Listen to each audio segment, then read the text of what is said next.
Eh, Dado que Lacan escribe IRS en cada uno de los tres polígonos, podría pensar que cada uno de ellos representa lo imaginario, lo simbólico y lo real, respectivamente. Pero no es así. En una muy importante cita a pie de página de una cuestión preliminar, Lacan nos indica que R no es lo real, sino el campo de la realidad. La realidad que, como lo indica el esquema, lo tacha, el campo de la realidad encubre al campo de lo real. ¿Y qué estructura tiene este campo de la realidad? Es evidentemente imaginaria. Y como lo imaginario se apoya en lo simbólico. En este escrito, donde Lacan intenta dar cuenta de su concepción de la psicosis, y para esto debe despejar los prejuicios que abundan respecto de la estructura y de la diferencia de la realidad y de lo real, Lacan nos indica con su esquema la estructura imaginaria de la realidad. A eso responde el sombreado, que además de indicar que la realidad tacha, encubre como una pantalla lo real, también indica cómo la realidad está superpuesta al campo de lo imaginario y apoyada en lo simbólico, como todo lo imaginario. Porque él antes al esquema lo divide así, a ver si puedo mostrar, es este cuadrado, lo divide en dos. Uno sería el campo de lo imaginario y el otro el campo de lo simbólico. Y luego, sobre lo imaginario, sobre el triángulo de lo imaginario, coloca este cuadrángulo de la realidad, que es una banda de medios, ¿no? Yo lo entiendo así después, cuando hace el crosscut.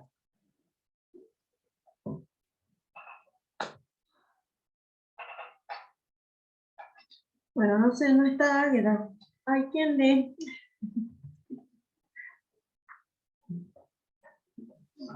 Leo, si quieren. Qué Bueno. bueno el aporte que hiciste, Andrea, de esquemas y grafos, que yo todavía no me he podido juntar con él. Sí, está muy bueno este libro. Sí, estuvo claro. Ay, espera que se me perdió. Acá. Bueno, había citado lo que decía de Freud, que supongo que se refiere a la segunda tópica, los tres de Freud, yo, superyo y ello, cuando los anuda. ¿Qué es lo que ha hecho Freud? Voy a decírselos, ha hecho el nudo de 4 con esos tres. ¿Esos tres o son inhibición, síntoma de angustia? No, creo que los tres siempre yo, super yo y ello. Cuando él dice los tres de Freud y los tres míos son RSI. Bueno, perfecto, entonces. Sigo. En el seminario viene a continuación la polémica entre los valores teóricos del nombre del padre y el complejo de Edipo. Lacan afirma que a Freud le patinaban bajo sus pies los tres registros y los anudó mediante el complejo de Edipo para producir la realidad psíquica. Ya en 1938 Lacan había dicho: un hijo del patriarca judío imaginó el complejo de Edipo.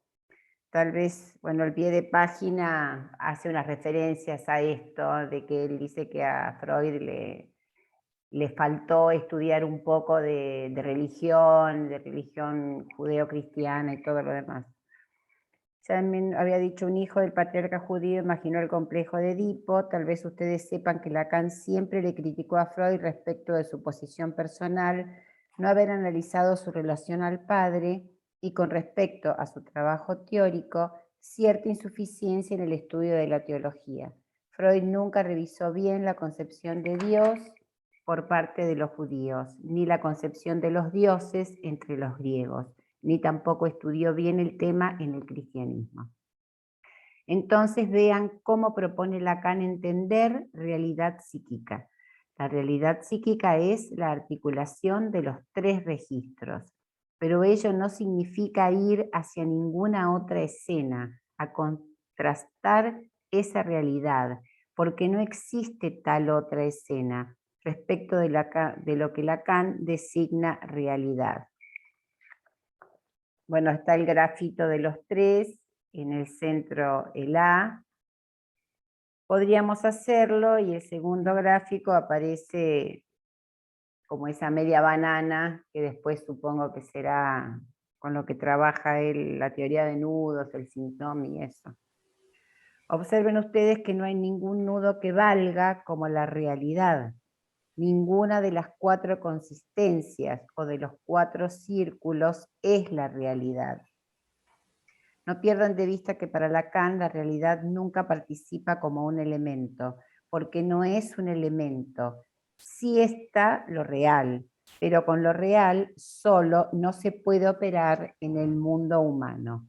Nosotros operamos con lo real articulando a los otros registros, articulado a los otros registros, mientras que en la ciencia suponemos que hay una dimensión de piedra más allá y hasta previa, no tengo inconveniente en decirlo, de su captura por lo simbólico. Sin embargo, en psicoanálisis igualmente aceptamos la definición que nos da la ciencia de objeto real, como aquello que retorna siempre al mismo lugar, sabiendo nosotros que eso implica una paradoja en el mundo humano, porque se dan cuenta de que en esa repetición sucede que es lo mismo y no es lo mismo aquello que se repite.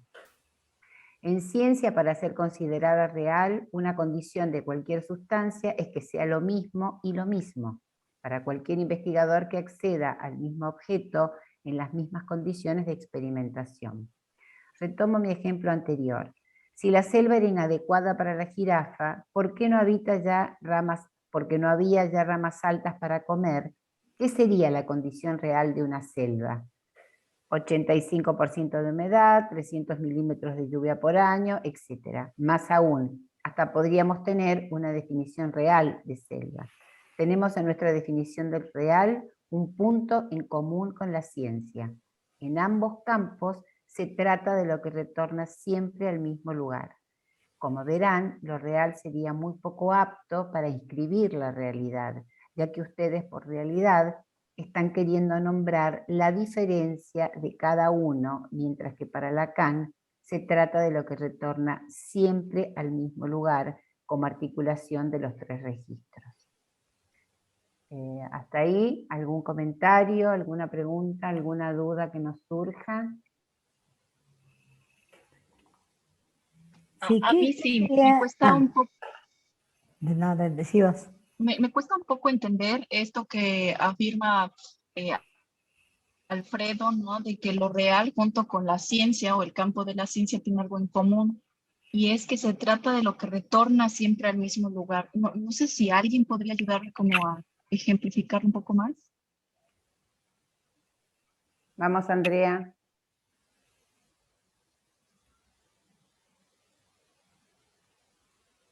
Bueno, yo la otra pregunta con esto, a ver si va, que yo entendía, bueno, lo real como lo que retorna siempre al mismo lugar, pero acá dice lo que se trata de lo que retorna siempre al mismo lugar como articulación de los tres registros.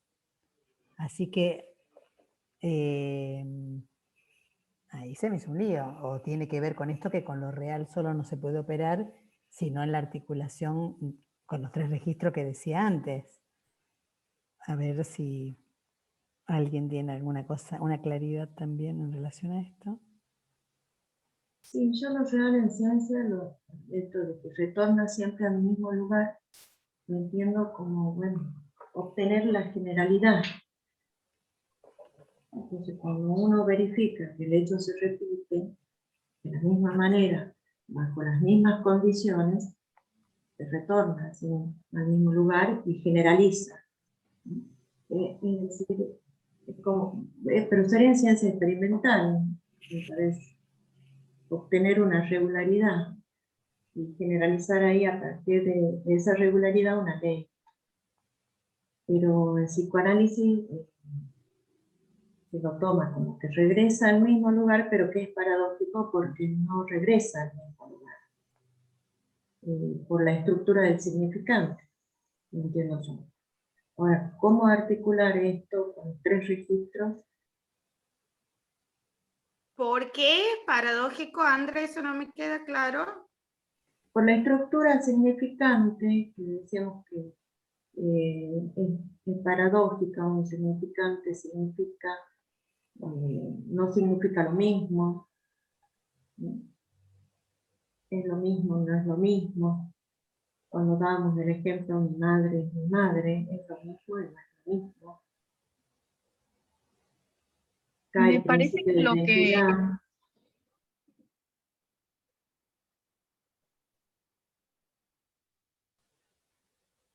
me parece, digo, ustedes me dirán si lo que estoy entendiendo, lo que se intenta como diferenciar acá es el concepto de lo real, del sentido común o de la ciencia, con, a diferencia de realidad, ¿no? Dice que la articulación de estos 3 registros van a armar la realidad, porque lo real, que es un campo, que es aquello que no se puede describir, tengo entendido, no es suficiente, ¿no? No es suficiente para el humano, pero sí la articulación de lo real, simbólico, imaginario generan la realidad que conocemos.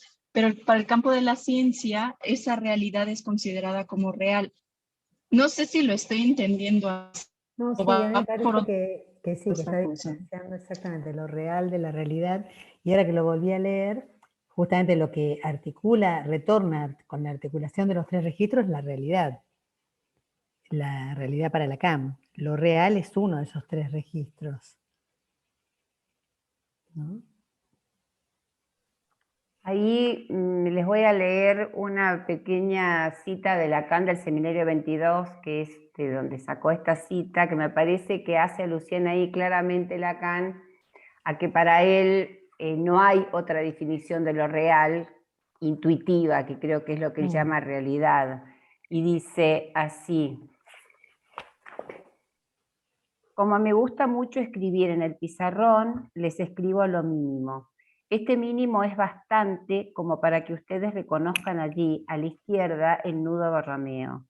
Me parece, en tanto que ustedes se acuerden de lo que yo digo, en fin, ustedes toman notas, al menos algunos, me parece que es justificado en qué el nudo Borromeo puede escribirse, puesto que es una escritura que soporta un real. Ya esto, por sí solo, designa lo siguiente: es que no solamente lo real puede soportarse de una escritura, sino que no hay otra idea sensible de lo real. Es decir, que lo real no es la realidad, por otro lado, no se pueden tomar como sinónimos. Eso es lo que yo entendí. Sí, Y sí. respecto a lo que decía Alicia de esa cita que nombraste de los 3, es que hay real porque hay simbólico. O sea, si no, no habría real tampoco para el parlante, para el parletré, para el científico, para cualquiera, para la ciencia. Lo primero es lo simbólico, lo primero es la estructura, y después Aparte se lo funda el real. real es lo imposible lógico-matemático, es como la inscripción del infinito, digamos. ¿Qué noción tendríamos? Por eso no es algo intuitivo. Tenés, digamos, el signo de la inscripción, y tomando esto de la inscripción del objeto A, el signo de la inscripción de ese infinito es, digamos, la noción que podemos tener, no sé si diría de ese real, pero digamos, si hay algo que es posible de escribir, es ese signo. ¿Cómo escribir si no es el infinito? ¿No? Parece que es como... me quedó más claro con esto que leíste vos. ¿En qué clase lo tomaste, el seminario 22? Es la clase del 17 de diciembre del 74. Está muy buena esa clase toda, la verdad que es Porque linda dice que leerla. soporta, ¿viste? Si estamos diferenciando la realidad, que es la articulación de los 3 registros, de lo real, que es uno de esos 3 registros, esa escritura soporta, por eso me vino lo del infinito y la inscripción. Es una escritura que soporta ese real, ¿no? Se me cayó el teléfono. Bueno, y yendo a las ciencias, digamos, lo real es una escritura, porque es una fórmula. Claro. Por eso lo pensaba como lo que vuelve siempre al mismo lugar en el campo del laboratorio, por ejemplo, donde los elementos son siempre los mismos.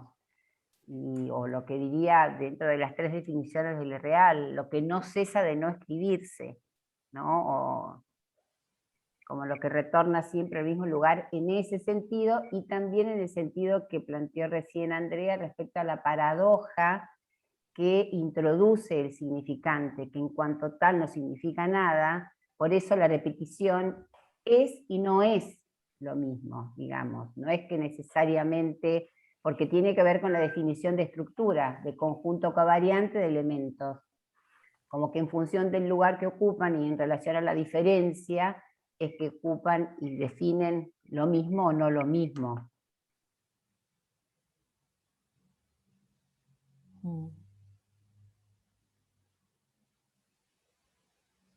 Igual a mí me parece muy interesante poder encontrar la diferencia entre la realidad psíquica y lo que me parece que nos queda claro es que lo real para Lacan no es la realidad.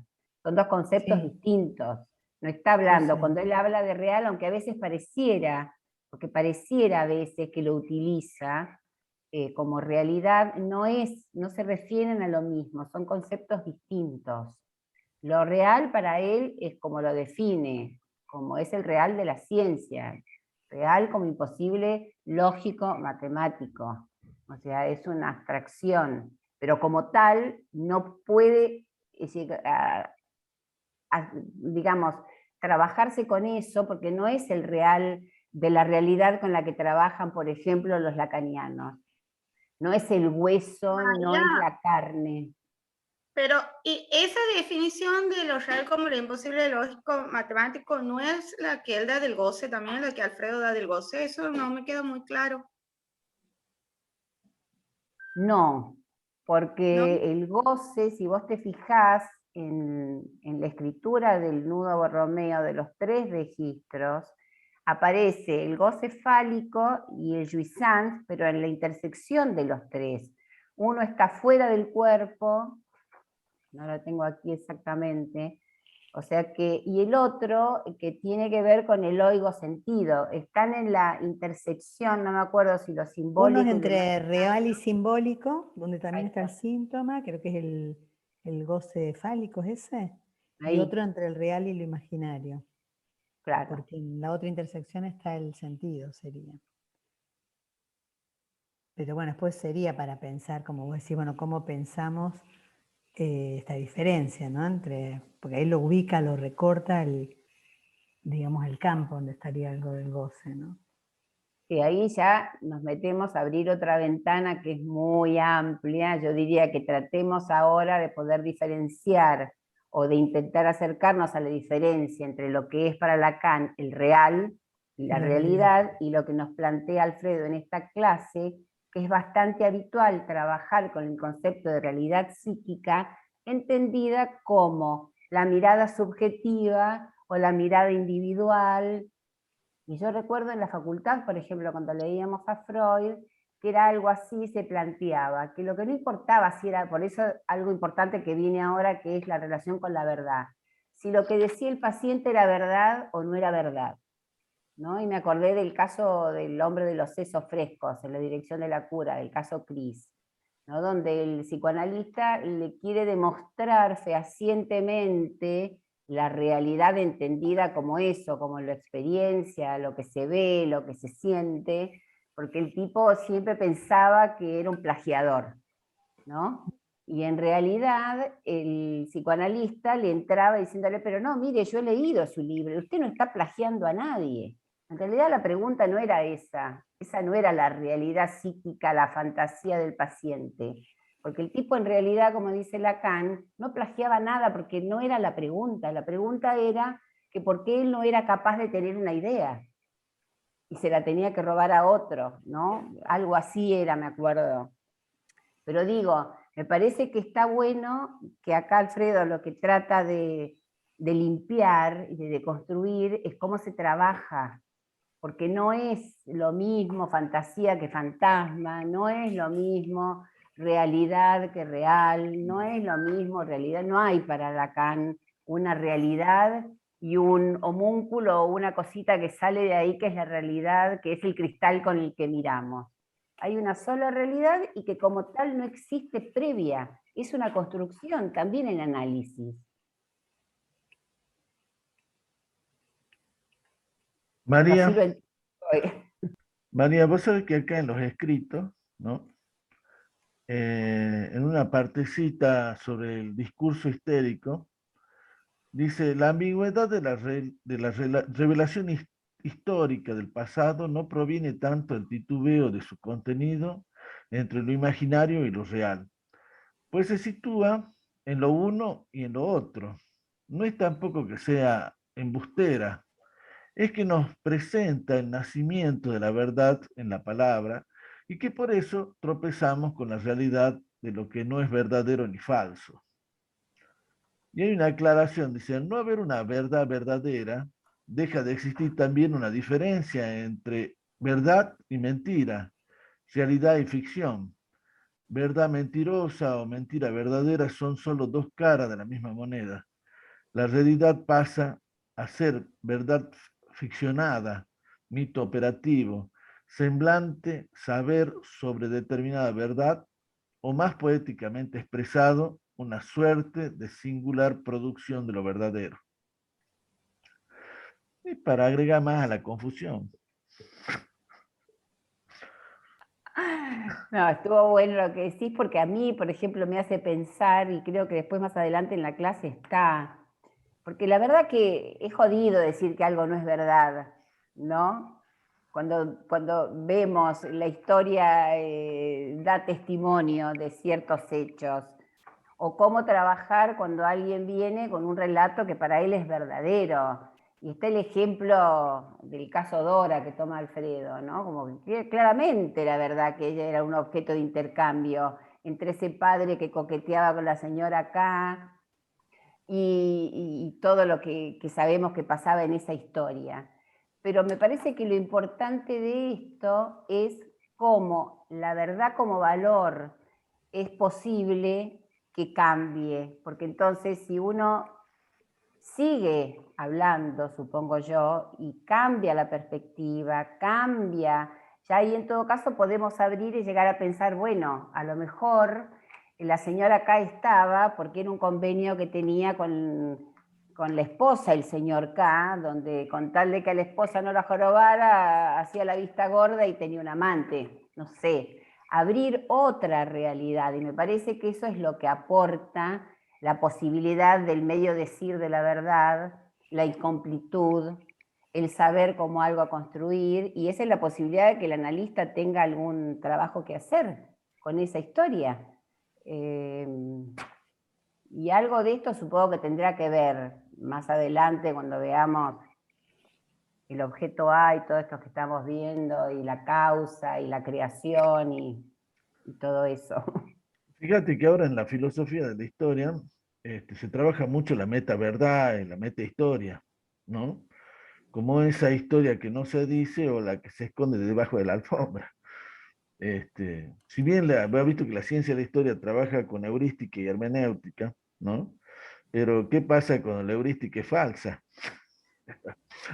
¿Qué es lo que muchas veces pasa? O sea, hay falseación de documentos, ¿no? Que fueron hechos justamente para que en el futuro se interprete de tal o cual manera. Pero ahora el tema de la meta-verdad es muy interesante. Carl Jasper hace un trabajo muy lindo sobre ese tema, sobre la meta-verdad. Pero bueno, como vos decís, todo esto para ir interpretando de a poquito, ¿no? Totalmente, Sí. además porque hay verdades que pueden ser falsas. Digamos, a veces uno llega al análisis sosteniendo una verdad y después cuando eso se deconstruye, se da cuenta que no era tan así, que es falso eso. O que era, pero es posible ver otra versión de la verdad misma. Digo, creo que Lacan lo que propone es que así como no hay la realidad, no hay la verdad, como entes, digamos, no hay ontologizados, por eso ahí en la clase dice que no es un elemento en sí, no hay en sí nada que podamos llamar la realidad o que podamos llamar la verdad. Y por eso la importancia de introducir la pregunta por la causa. ¿Por qué pasa lo que pasa? Entonces, Ahí en el caso Dora, por ejemplo, bueno, ¿por qué pasaba esto, no? Y que la madre no veía lo que sucedía con su marido, bueno, porque había otra cuestión ahí en juego, que cuando sale y se contextualiza, cambia esa verdad anterior.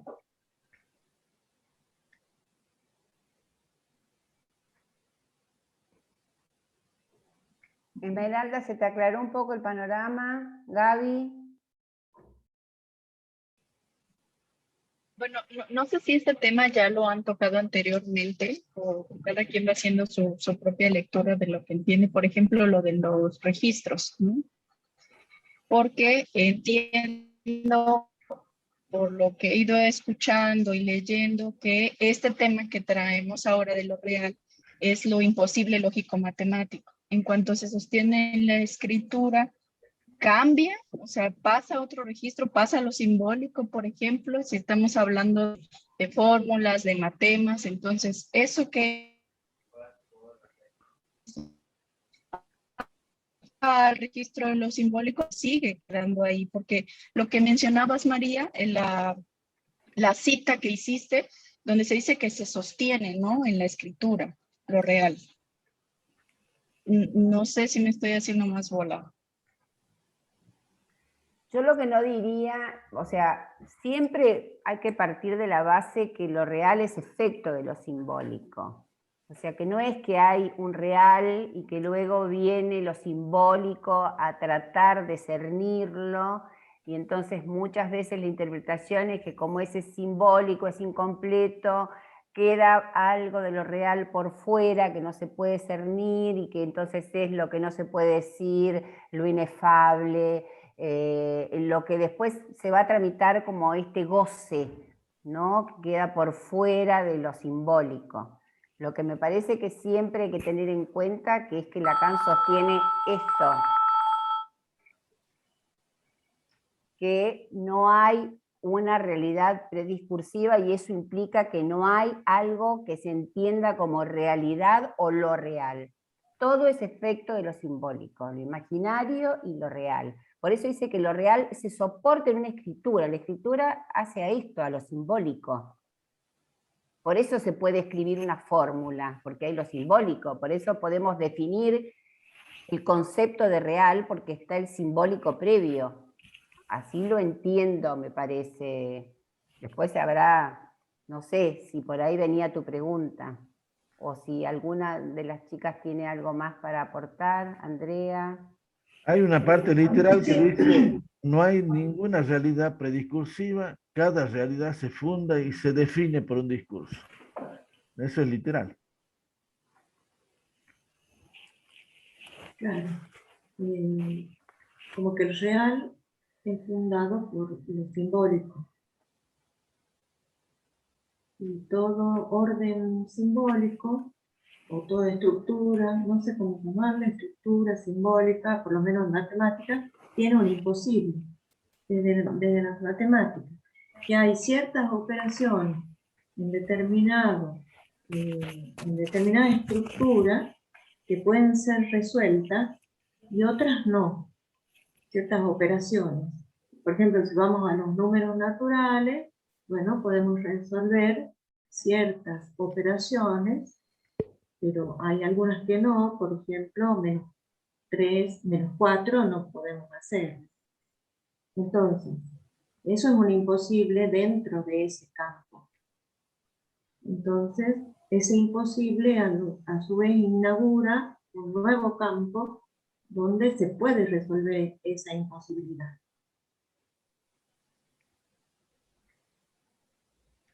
Así lo entendió yo el imposible matemático. Está totalmente clarísimo y a mí me sirvió muchísimo, ya que estamos con el nudo Borromeo, que si nosotros vemos que dentro de la lúnula de lo real está la vida, uno tendería a pensar que ahí en lo real, en lo imposible está la muerte, ¿no? Porque nadie conoce de la muerte, no se puede decir. En realidad Lacan lo que pone es la vida y lo define como el imposible lógico matemático, porque para la ciencia es imposible definir lo que es la vida. y lo da muy claro Alfredo al ejemplo en una de las estructuras clínicas, donde lo que dice es que la fórmula de la vida no puede definirse en una manera porque hay que entrar a hablar de el desóxido ribonucleico, o sea que se complejiza de tal manera que no hay manera de poner una sola definición para lo que es la vida. Y en ese sentido es un imposible para la ciencia. O, por ejemplo, definir un cuadrúpedo de 3 patas, ¿no? Porque por definición un cuadrúpedo tiene 4, ¿no? Entonces eso es lo que yo entiendo como lo imposible, ¿no? No porque es dificilísimo, como dice Alfredo, es imposible lógicamente, matemáticamente, a través de una fórmula, escribir esto. Ajá, esa era la duda, pero conceptual, digamos, esto de ese concepto de lo imposible, ¿a qué elemento pertenece? ¿Al goce o a lo real? Porque lo he escuchado muchas veces, digamos, pero lo he Corresponde leído a una lo vez. real, Ah, lo real. no es al goce. Cuando se refiere Lacan a lo imposible es a lo real.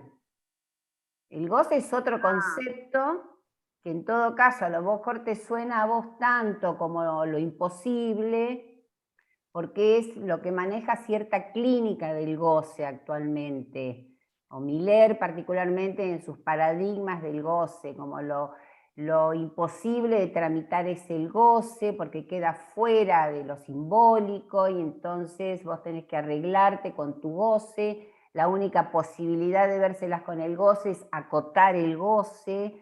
Entonces ahí dentro, no sé, de ese tipo de prácticas, encontrás modos de tratamiento, por ejemplo, de las adicciones, donde consideran que hay un exceso de goce de muerte, y entonces hay que acotar ese goce de alguna manera, o la lectura que se hace de que ya no hay ley paterna, y entonces se necesita más ley, como hace Alfredo, ¿viste? Que hay que acotar el goce. Pero Claro. no, que yo entienda, no está referido al goce el tema de lo imposible, está referido Yo, a lo real, al campo de lo real. dentro de la lectura de Apolo, entonces, o sea, había entendido eso, como que lo real eran las coordenadas, que justo aquí estoy leyendo algo, las coordenadas de ese campo, y pensé que el goce era justamente los límites de esas coordenadas, como el ejemplo que decía Andrea de que hay ecuaciones que no se pueden resolver. Pues, por ejemplo, aquí en otro Lacan, él dice, de un nudo matemáticamente hablando, tal como hace Lacan, solamente contamos con una escritura.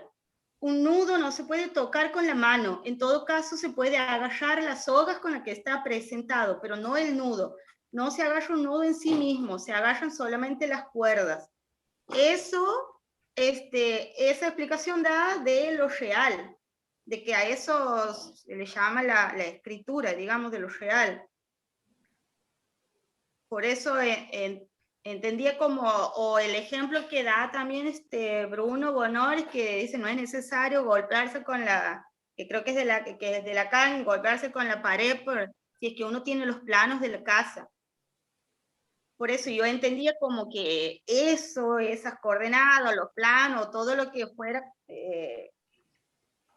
sí, las coordenadas serían lo real, que no tiene que ver con los objetos materiales, digamos, que se podría pensar que es la realidad, sino con la estructura, pero... Sí, está bien lo que decís, pero no sé por qué lo metés al goce ahí. Porque yo había entendido que dentro de ese campo, de cómo se constituye un campo, hay ciertas cosas que son imposibles, como esto del ejemplo matemático de la Andre, y que eso imposible era el goce, y que eso era que sí se podía modificar, digamos, gracias al significante. O sea, cambiando los planos o haciendo algo más. Eso había entendido.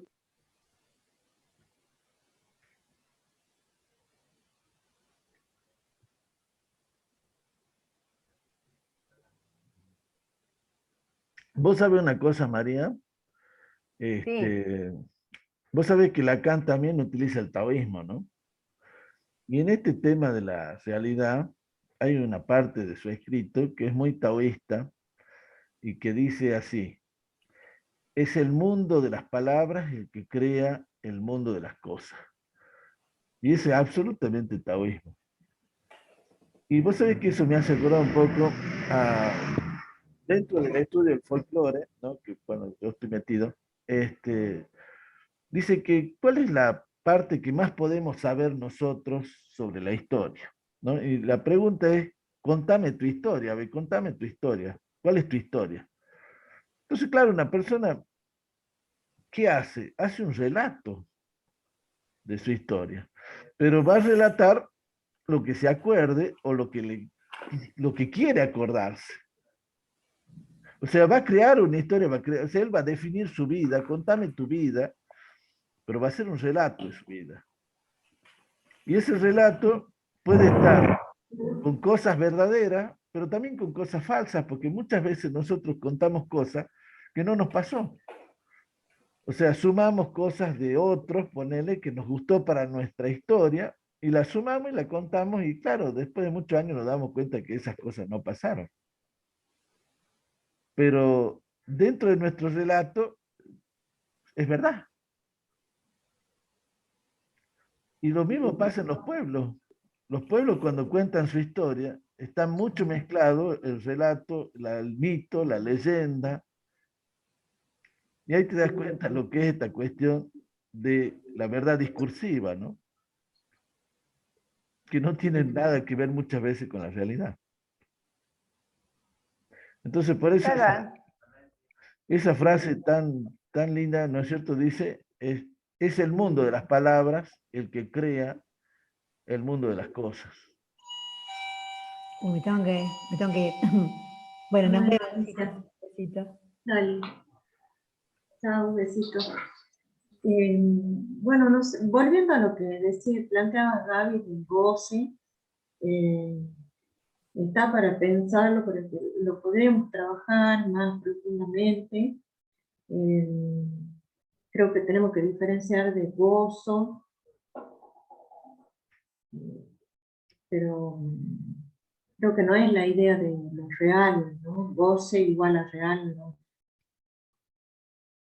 No, me parece. Es otra cuestión. Pero bueno, lo trabajemos. Tendremos que, como no está desarrollado acá, bueno, buscar y trabajarlo más en profundidad, si te parece, Gaby. Sí, sí, porque pensaba que había entendido bien, digamos, pero con el encuentro anterior, en realidad, ya me había empezado a hacer ruido y me he puesto a leer los otros dos libros que tenía, el de Otro Lacan y el de Estructura, y he encontrado un par de cosas, pero lo que más me hace ruido es lo de imposible, que yo nunca, o sea, nunca lo había, en realidad todavía no lo encuentro así, escrito como real con imposible. No, no lo había, entendido así.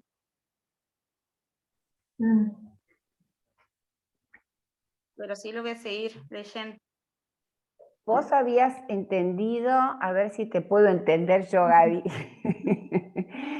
Tomemos los significantes, real, imposible y gozo.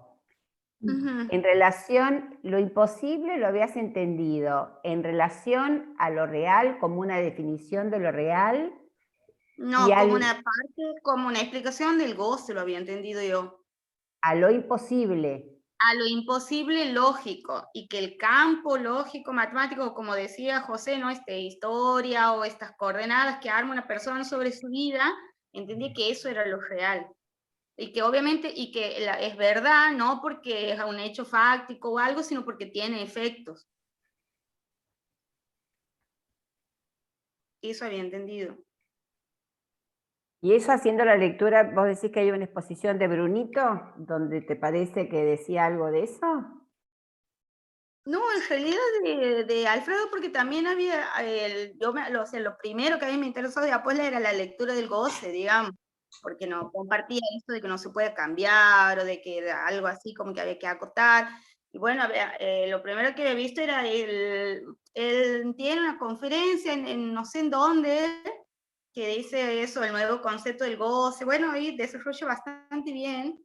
Y yo ahí había entendido que era esto, que no era lo inefable, pero que sí era lo imposible, pero lo imposible en este sentido, de que el campo no permite pensar o realizar ciertas operaciones, pero que eso se podía modificar modificando el campo, digamos. Sí, ahí está bueno. Igual como propone Andrea, volvamos a ver en todo caso un poco, a ver si le damos... No es un concepto fácil el concepto de gozo en Lacan, que Garatti y Marinas prefieren nombrarlo como gozo y no como goce, para que no derive en la idea de la pulsión freudiana, por ejemplo, Sí, ¿no? sí. Sí, En sí, eso sí. está clarísimo, pero Estamos sí, re de acuerdo. pero es un concepto difícil. Yo lo veo difícil para poder decir, bueno, ¿qué función tiene eso en la clínica? ¿Cómo es que se trabaja con ese concepto? ¿A qué le damos nosotros? ¿No? ¿Qué entendemos y cómo lo manejamos? O si se presenta de manera fácil, porque a mí se me escapa bastante seguido como a vos. Yo no había hecho esta articulación que haces vos del gozo, pero bueno, la leamos de vuelta a ver qué surge. Y con la traducción de gozo, yo es sans, yo oigo sentido, a ver Y cómo bueno, nos ahí están los milenianos también, ¿no? Con todo el despiole del goce, ¿no? Por eso no es necesario aclarar bien el tema ese. Sí, de la responsabilidad subjetiva, de que esta cosa de que como uno goza ahí, este concepto del goce del síntoma. Hay una clase de Alfredo que da y trabaja el concepto del goce en relación a Hegel, ¿no? Y esto de quién goza, de qué parte se goza, y lo trabaja bastante, pero no termina de definir, no es un concepto que se pueda definir como el concepto del objeto A, que tengo una definición, gozo es esto, o objeto A es esto. Por eso es que siempre parece que se nos escurre entre los dedos. Claro, pero bueno, esto, o sea, esa fórmula de lo imposible, lógico, matemático, sí es algo como una conceptualización que la usamos mucho en Apola. Por eso a mí me parece súper importante que corregir, digamos, mi error, porque, no, de hecho, capaz que no dice eso y yo me he armado la articulación sola, digamos, basándome en el equívoco, digamos, y tiene sentido para mí, pero nada que ver, capaz. Por eso. Bueno, puede haber sido una creación tuya, Gaby. Vamos a ver. Claro. Claro, yo hacía clínica, todo con eso, olvídate. Sí, pero bueno, menos mal que lo entendí, que lo he captado eso, digamos, que yo estaba entendiendo mal. En el encuentro anterior, digamos, ha sido. En el libro de Estructuras Clínicas 2, bueno, en mi versión, Sí. en la página 78, 79, 77, 78, 79, ahí habla bastante de... Sí. de gozo. Bien, lo tengo. Igual aquí en el otro Lacan, justo estoy leyendo que cuando habla de lo real, habla de este ejemplo de los meses que estaba embarazada, que eso me pareció como muy, muy claro, y bueno, ahí sí está lo de la imposibilidad lógica. Pero bueno, ya voy a rastrear yo de dónde sacó que goce iba con imposibilidad, no sé. Y acá está bastante bueno porque lo que acaba de marcarlo en la página que dice Andrea, me parece que hay algo que es bastante interesante, porque el gozo está más relacionado con el ser, con la ontología. Entonces por ahí pensarlo, por eso no sé cómo lo uniste a lo imposible lógico de lo real, porque en todo caso se me ocurre, estoy divagando, que como circula muchas veces, que lo que uno tiene que ubicar dentro del discurso del paciente es ese punto de imposible, a lo mejor se relaciona con esto, que la verdad que trasciende mucho porque es toda la clínica del freudiolacanismo, que tiene que ver con eso, con el goce, con aquello que es imposible de decir. Entonces hay mucho goce ahí, hay poco goce, que siempre se cuantifica, es en términos cuantitativos, ¿viste? Y que tiene que ver para mí, como lo plantea acá, el goce se articula al sujeto no como falta, sino como una cuestión del ser. Y ahí puede ser que aparezca algo del orden de lo que está ubicado en la intersección del goce fálico, ¿no? Y todo lo digamos, cómo funciona ahí la articulación de los 3 registros. Sí. Bueno, lo voy a volver a leer. María, volviendo al tema de lo real y la realidad, ¿no? A mí me interesa mucho por varios motivos, pero en realidad no sería, ¿no es cierto?, la gran diferencia que existe entre el concepto real y realidad es que lo real está antes del discurso, antes de la palabra, y la realidad se construye con el lenguaje. ¿No sería ese el punto, digamos, el básico, la clave? O sea que lo real siempre está, pero se construye la realidad por medio del lenguaje. Y esa es la diferencia.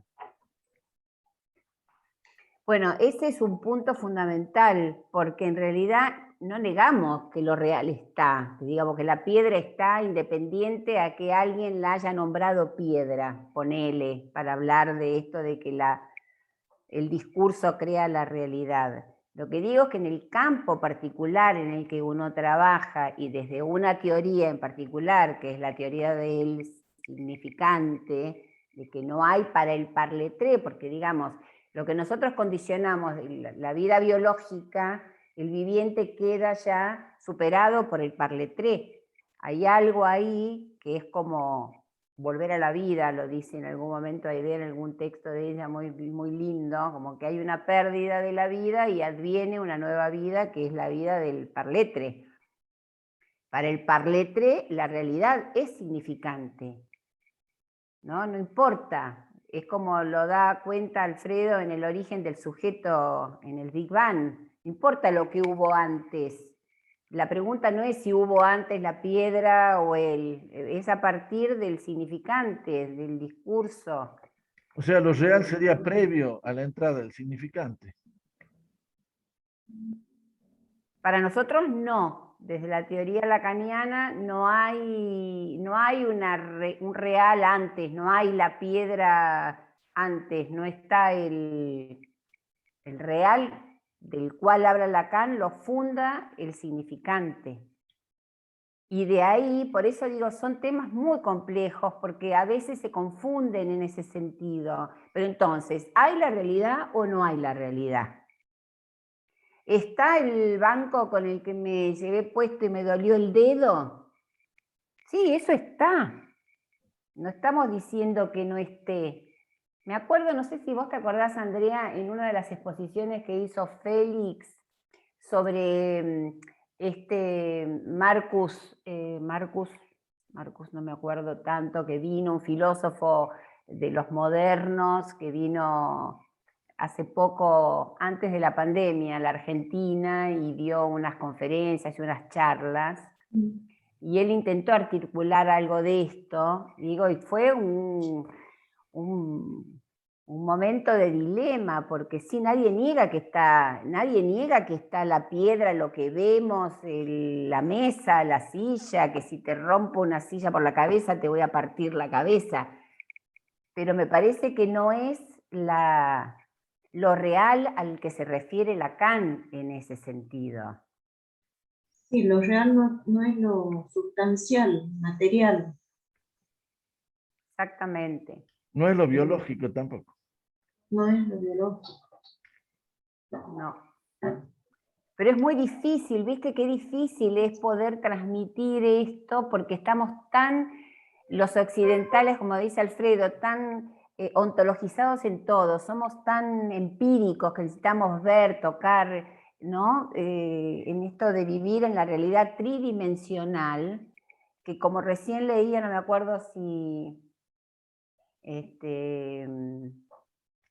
no me acuerdo si Gaby o, bueno, algo de esto, de que lo de las cuerdas, el nudo Borromeo es bidimensional, lo hacemos tridimensional si agarramos 3 cordeles y los intentamos entrelazar, pero es un esquema, es bidimensional. A ver, entonces, para seguir entendiendo, no sé, entonces lo real y la realidad se confunda en el lenguaje.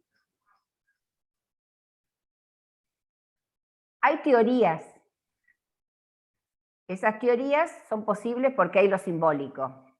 Entonces, hay teorías que dicen, y hay estudios sociológicos, antropológicos, de que, por ejemplo, si vos a una tribu perdida le preguntás por una ventana, muy probablemente no sepan definir lo que es una ventana. Porque digo, en el sentido de que primero está el concepto, para que yo vea algo en el campo. Porque si yo, no sé si me ocurre, alunizo y veo un elemento que no está dentro de mi campo de saber, entendido como nombrado, se me ocurre pensarlo, algo que tiene un concepto, una definición, muy probablemente mi campo visual no lo reconozca, porque no está. En ese sentido entiendo que no hay realidad fuera del lenguaje, que el lenguaje crea la realidad. Hay un dicho que dice, Dios dijo, hágase la luz, y la luz se hizo, pero antes tuvo que decirlo. Primero es el verbo, claramente, sí. Exactamente. Pero bueno, son teorías. Hay quien tendrá y sustentará otra teoría de que no. Y de hecho, para Miller, primero está el goce, y después viene... Sí, estamos esperando que me llame. ¿No te llegó mi mensaje? No. Yo te mandé hace poquito. Bueno. Vos me contestaste, ahí nomás. Sí, no sé.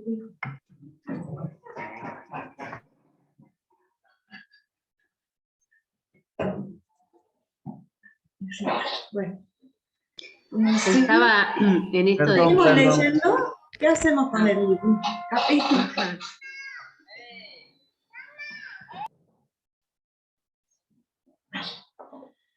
¿Tenemos tiempo para seguir leyendo un poquito más? Porque nos derivamos con el goce, nos fuimos al... No terminamos de leer. ¿Tenemos tiempito para leer un poquito más? Yo no tengo inconveniente, son y 25. Si alguien quiere Águeda, verlo, ¿querés seguir leyendo un poquito más? por lo menos para redondear el capítulo, quizá, y poder Sí, pasar al otro. ¿A dónde quedaron? Porque no... Sí, ¿puedes ir a tu habitación?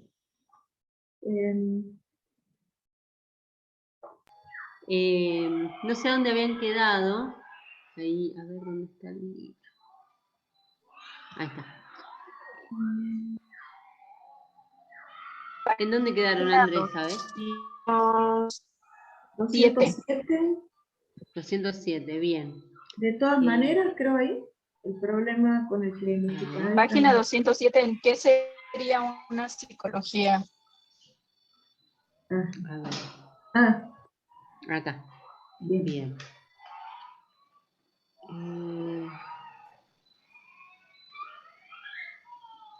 A ver, ahí donde dice tenemos, no, un poquito más abajo. ¿Qué sería bien, psicología? Bien. ¿Qué sería una psicología? Una psicología sería justamente suponer que esa otra realidad existe y que se la establece por generalidad estadísticamente. Así tendríamos un acceso psicológico a la supuesta realidad. En ella, lo subjetivo sería igual a la diferencia que se podría establecer con o respecto a la realidad. En psicoanálisis trabajamos con nociones que operan para todos los casos a nivel de la estructura. Son nociones que operan como leyes. La psicología, en cambio, opera con la generalidad, con la estadística, con la proporción. Elevadas proporciones de algo definen cómo son las cosas. Bueno, pensaban en el DCM, en los DCM, digamos, esto de las estadísticas. De todas maneras, el problema con el que los analistas nos encontramos es cómo hablar más allá de cada caso, sin hacer una psicología. La forma preponderante en la que se hace psicología en nuestro ámbito es suponiendo la existencia de una realidad psíquica. Hemos llegado hasta aquí, pero les pido que estén de acuerdo. Solo me interesa que les quede claro mi posición. Si les queda claro, ahora quisiera abordar otro tema referido a la realidad psíquica, y en ese sentido... se escucha cortado, dice alguien. Yo estaba escuchándolos bien, pero por ahí es mi wifi que está mal. Yo te escucho perfectamente, Águeda. Yo te escucho bien. ¿Sí? Ok. Bueno. Solo me interesa que les quede claro mi posición. Si les queda clara, ahora quisiera abordar otro tema referido a la realidad psíquica y en este sentido estoy más de acuerdo con el psicólogo joven que con el psicoanalista experimentado de vulnerables.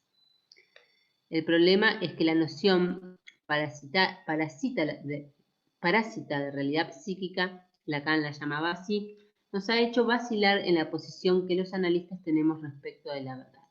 ¿Por qué? Porque nosotros, los analistas, somos practicantes de una noción relativista de la verdad, que se nos hizo absolutamente indiscutible y pregnante a causa de haber sido formados en la tradición freudo-kleiniana de la realidad psíquica. Dice, y si en nuestra formación encima nos encontramos con Lacan afirmando que no hay verdad de la verdad, ahí, con la lógica de las dos pinzas, hemos quedado absolutamente encerrados en lo que los historiadores llaman el relativismo histórico. Y acá, bueno, habla de un historiador, que yo no sé si quieren que lo lea, como que dice, a ver si puedo... Como que habla que es un problema ético. Si quieren lo leo, André, no sé qué decís, cómo estamos con el tiempo para que lea esto.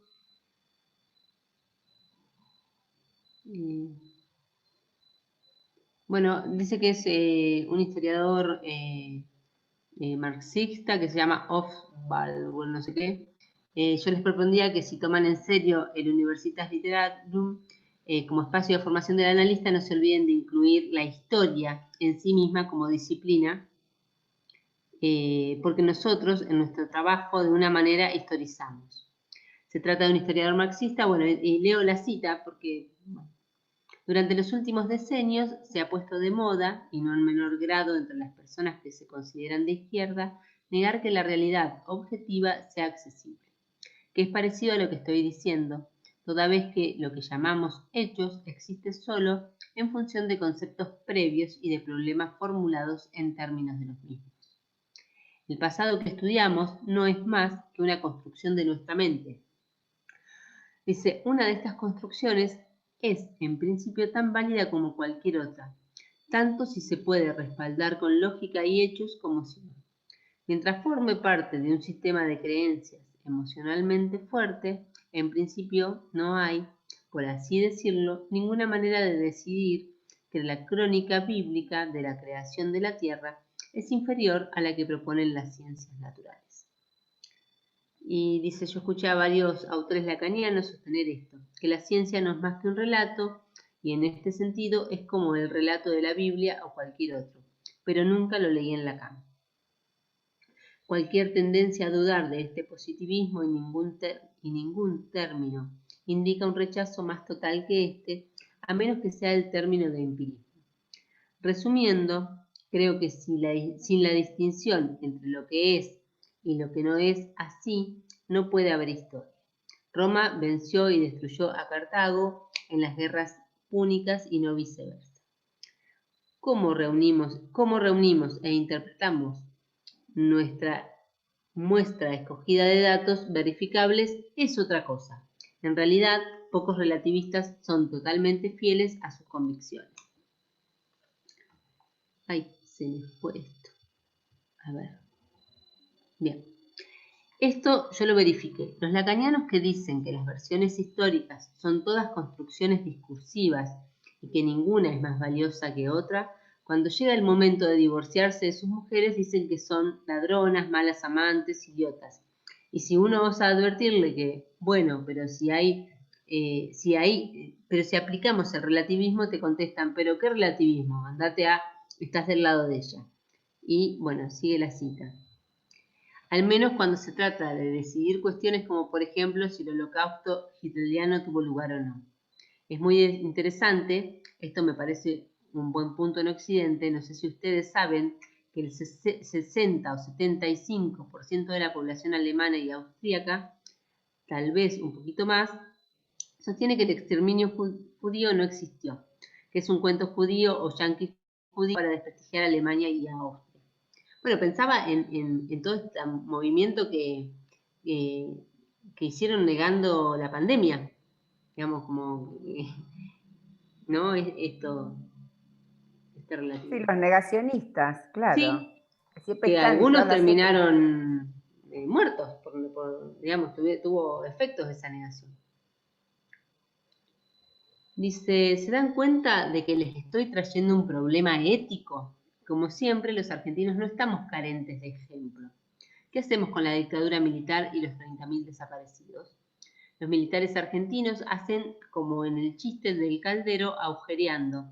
Dicen que no hubo represión ilegal, que fue una guerra o que los mataron. Después te dicen que no los mataron, que están paseando por Europa. Y finalmente conceden que no son 30.000 y que apenas fueron 1.000. Son tres argumentos que se contradicen plenamente entre sí.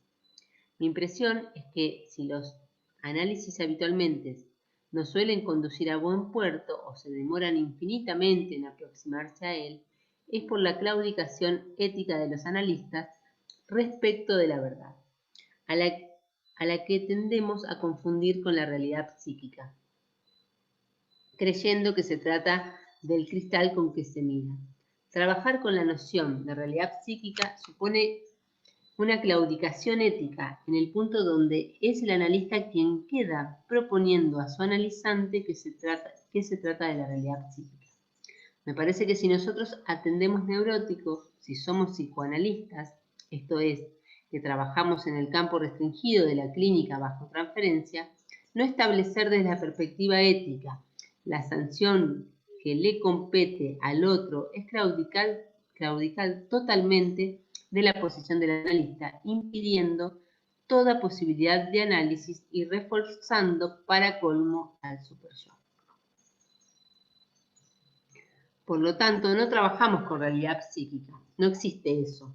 Pero, ¿es verdad o no es verdad que el padre le entregó a Dora? ¿Es verdad o no que el padre del hombre de las ratas se casó por conveniencia con la madre del paciente, pero amaba a otras? Les dejo a ustedes la posibilidad de seguir con los otros casos. ¿Qué quiere decir Lacan cuando dice que no hay verdad de la verdad? ¿Cómo lo practican ustedes? Que no hay verdad de la verdad se verifica en todos los casos en que si uno dice tal otra cosa, perfectamente es concebible que un tiempo después se diga tal otra cosa de tal cosa. Dice, ¿o no es así? ¿No les pasó en análisis haber creído que el problema de su mamá respecto de su papá residía en tal cosa y después darse vuelta a la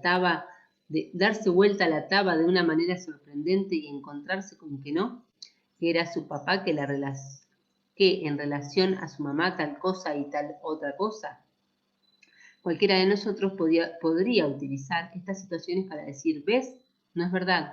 Con lo cual, parecería que estuviésemos trabajando de vuelta en el mismo problema de la realidad psíquica o con el relativismo histórico.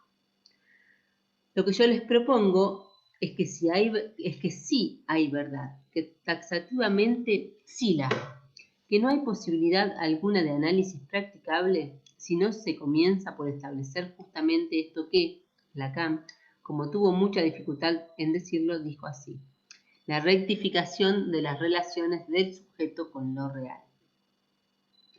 ¿Y qué está queriendo decir con esto? ¿Cómo practican ustedes, antes del comienzo de los análisis que dirigen con cada paciente, la rectificación de la relación del sujeto con lo real?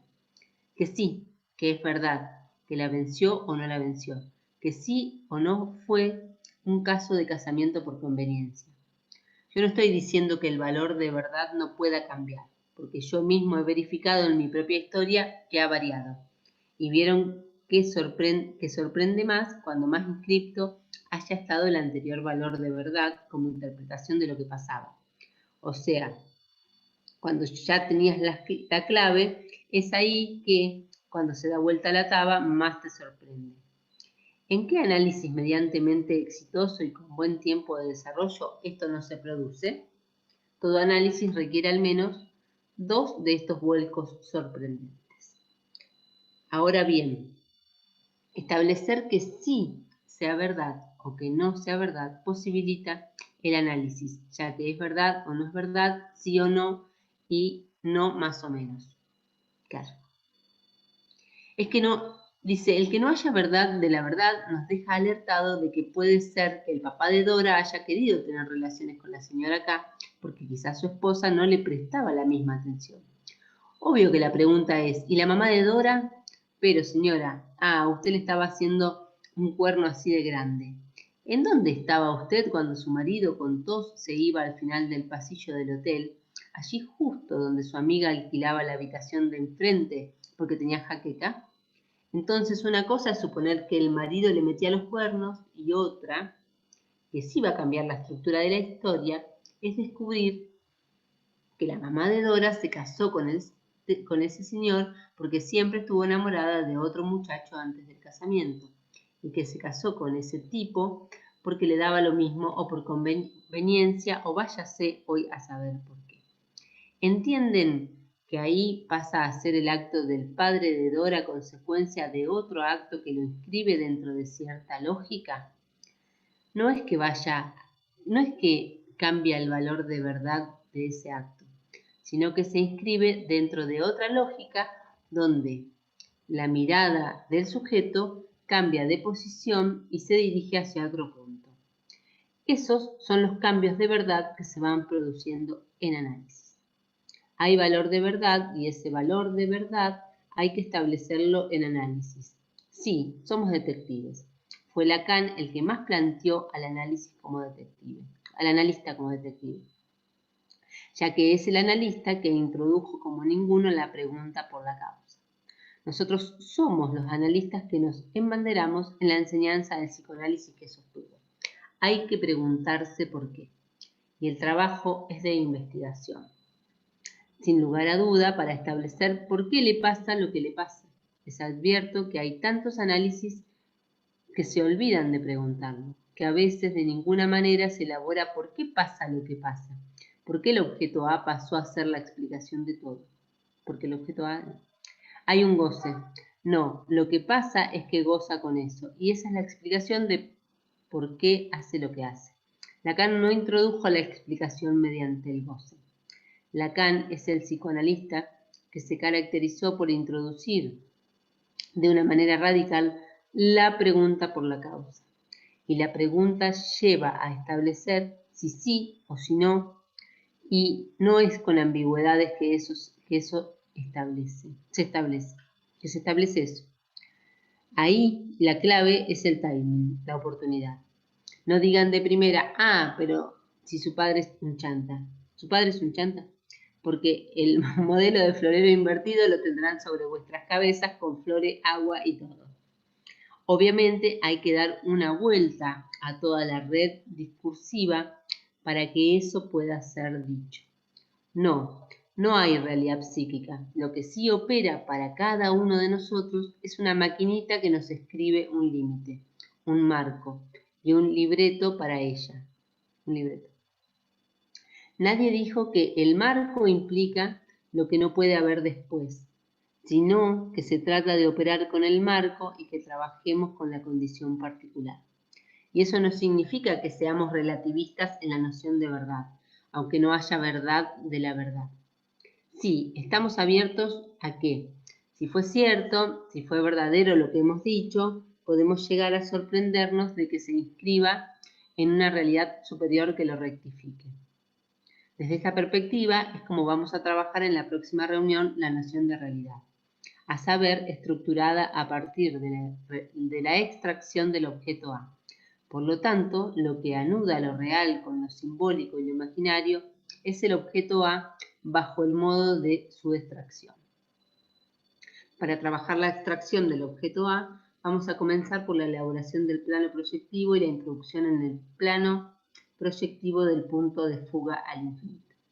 Vamos a plantearlo en forma positiva, no como una operación negativa.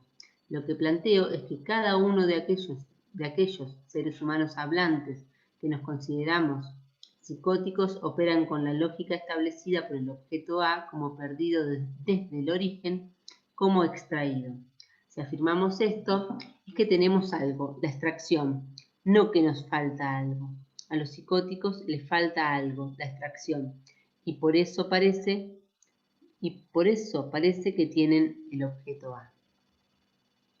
La inscripción pasa a ser una operación positiva. Voy a trabajar con ustedes cómo se incluye en el plano ese término positivo. Para dar cuenta de eso, la mejor argumentación es la topología. Bueno, que acá termina. Bueno, No sé. justamente esa última frase Sí. es la que me llevó a mí a la pregunta inicial de si la inscripción era la extracción o viceversa. Habíamos llegado a que llamamos extracción a la inscripción, pero acá ves que en este decir de Alfredo, por ahí fue como lo expresó y quedó así editado, pero habla Sí. de la extracción o no extracción. O sea, será lo mismo que decíamos antes, inscripción o no inscripción. Claro. Bien. En realidad porque me parece que él lo que no quiere decir es que ser psicótico es porque te falta algo. ¿No? Puede ser, por eso lo dice como Por eso lo positivamente. dice, claro, porque ya, digamos, para diferenciarse del mecanismo. Está bien. Porque, bueno, me parece que es por ese lado, ¿no? Sí. Sí, sí. Pero ¿se acuerdan lo que había leído yo en Estructuras Clínicas 1? Sí.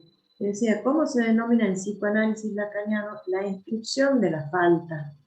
Y dice, a la inscripción de la falta, en el sentido de que hay una marca de la falta, se la denomina extracción. Es como que la inscripción y la extracción sería lo mismo. Lo mismo, ¿no? Así es. Pero si no me traías esa cita, que me terminó de aclarar, ahora quedó, porque después aparecen estas confusiones, ¿viste? Cuando la lectura no se completa.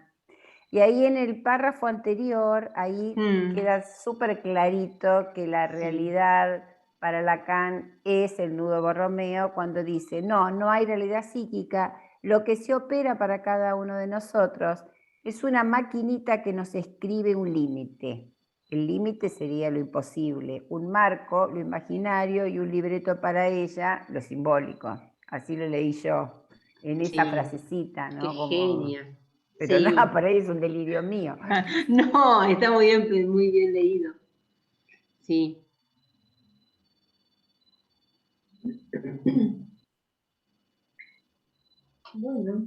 Bueno. Estuvo buena esta clase, ¿no? Sí. Estuvo buena. Ay, a mí me encantó cuando la leí. Bueno, seguimos la próxima entonces con el capítulo siguiente, 13. Sí. Bien. Sí. Ese es un poquito más trabajoso porque hay más elementos topológicos. Geometría.